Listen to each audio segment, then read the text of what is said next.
Appalaraju, AISF రాష్ట్ర అధ్యక్షులు.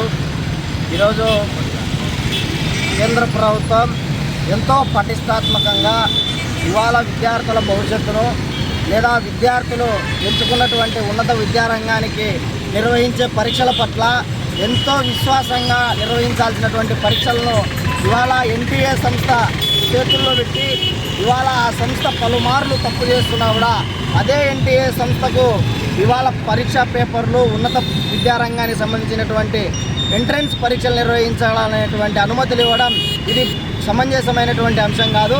ఇదే అంశానికి సంబంధించి 2024లో కూడా నీట్ ఏదైతే ఉందో ఈ నీట్ కూడా అప్పుడు రాజస్థాన్, ఢిల్లీ ఇలా తదితర ప్రాంతాల్లో ఇవాళ లీక్ అయినటువంటి విషయం మనందరికీ తెలిసిందే.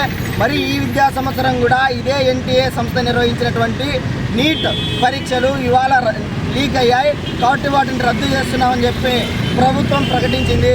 అదేవిధంగా ఇవాళ 5 మందిని అరెస్ట్ చేశాం, 25 మందిని మేము కస్టడీలోకి తీసుకొని దర్యాప్తు చేస్తున్నామని చెప్పి ఇవాళ